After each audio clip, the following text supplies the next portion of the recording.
Welcome back to another Alliance War. This time around, 4Loki is taking on VENDX, Vendicatori X, Italian top team. Hopefully I'm saying that word correctly. I probably should have looked up how to pronounce that before this video, but oh well, too late for that now. I'll be taking Path 8 this war, which means I'm taking in Medusa, Black Bolt, and Nebula to handle that biohazard node. First fight up is a 6-star mutant champion, which is going to be Beast. Now, my entire goal for this node, as always, is to end with 100% health, get that full yellow bar, thanks to the Special Lock 1 node triggering willpower and healing me up any kind of block damage that I would have taken. Now, the fight itself is pretty easy. There's not a whole lot to talk about, so I want to, let you guys know that I'm editing these war videos a little bit differently here.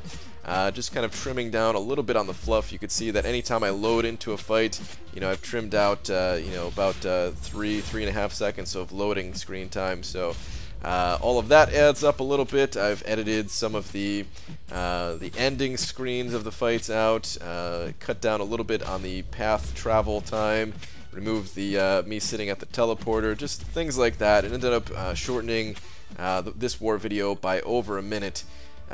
Without having to speed up any of the fights, because that's my goal here, is to make these videos a little bit faster, but I don't want to fast forward through any of the fights just because I feel like it's important to see the fights at normal speed, even the easier fights, just because they're good to learn from, just visually, kind of getting down their move sets.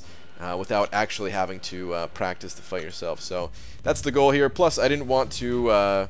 I also think it's important to not fast forward through like the boosting screens, so I could talk to you guys a little bit about why I'm boosting a certain way and that kind of thing.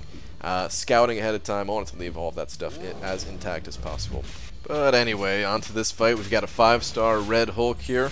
And my objective is just to keep him throwing special ones as much as possible, keep his power pushed up. Anytime that he is below 1 bar of power, I'm going to try to launch a special if that's what's needed to take him above that single bar threshold. Now, I actually do make a little bit of a mistake here. You can see this next time. I should have thrown the special 2 right here, and I don't know, for whatever reason I didn't. I think in my mind I was trying to play it so that I can hit him with the special 2, get the bleed damage, and get the stun afterwards, but you can see he's stunned now, and I can't do anything. I couldn't really attack him because I didn't want to push him to a 2nd bar of power. I mean, he's pretty tanky on this node, and there might be a situation where if you don't have a high DPS champion, maybe it actually would be beneficial to push him to a special 2. That way he can burn some of those heat charges and lose some physical resistance. But for me, with Medusa here, it's not a concern, so just wanted to keep him cycling special 1s. Alright, on to the next one. Okay, next fight, we have a 5-star mutant champion. And this is actually going to be Rogue. Didn't know it going into it, of course, but we do have a Rogue here.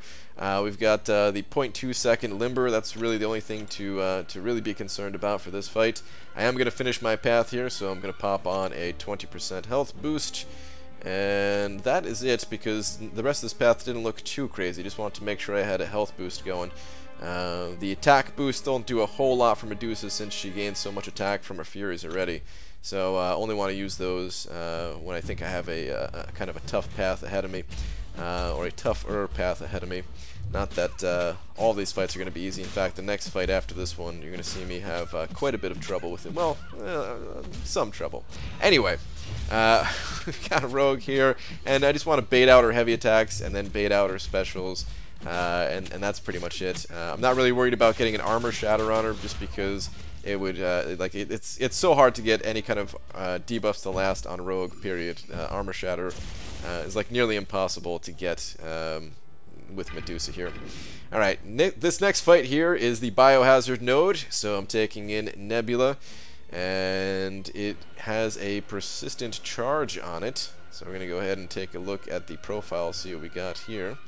Of course, I looked at this ahead of time as well before coming into this war, but got that persistent charge. Let's check out the profile, see if it's going to be a Bishop or Sabretooth. And it's looking like it's going to be a Sabretooth, more than likely. And I just want to check his SIG level. He's SIG 54, which means his healing is not going to be anything too crazy. The healing is based off signature level, of course.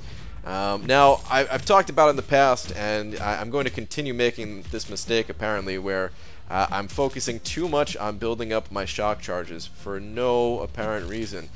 This fight, I have the damage just attacking into Sabretooth regularly here, that if I just bait out, bait out heavy attacks, he does 3 hits on the heavy attack, bait out the special 1, where he also does 3 hits on the special 1 before I go in.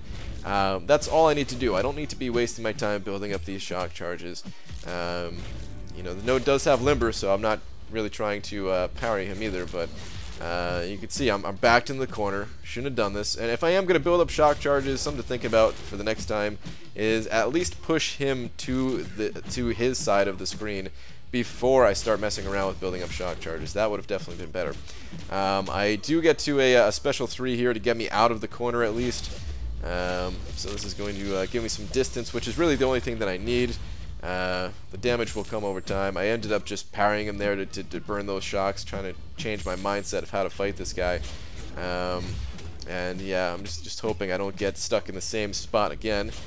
And just get these regular clean hits in. I mean, the healing is not that bad. Like I said, he doesn't even have that high of a signature level, so it's nothing too crazy. I definitely took a few hits this fight, so all that healing that Nebula has definitely helping me out just to keep me healthy here. This was getting a little too close for comfort. Anytime you get below like 60% health, it gets a bit scary because, yeah, a 5-hit combo could potentially take you out at that point. But luckily, I got class advantage and all that, so it's didn't take too much damage in the end. But I got hit 7 times that fight, so yeah, could have definitely been played better on my part. Okay, this final fight here, we got the Flare and Starburst node, and that means I need to end this fight as fast as I possibly can. Did not know who I was going to see here. It's a 5-star tech champion. Last time I saw Nebula on this node. Turns out this time it is Howard the Duck. And I'm thinking, okay, Howard the Duck, that's pretty good for me. I've got the armor breaks to cut through his armor, so it shouldn't be too big of a deal. I've got 10 hits on him. Parry. Boom. 11 hits. He's down. Rip Howard the Duck. Alright, so that was it for this war video. Good war to you guys over in VENDX. For Loki, we did end up winning this one, but like I said, it was a good war to you guys over in VENDX. You're going to see me teleport to the final little island here, but the only boss available is this Magic, and of course, there are definitely better champions on my Alliance's team here to take down that Magic, so that is it for me. Thank you very much for watching, and I will see you guys in the next video. Take care.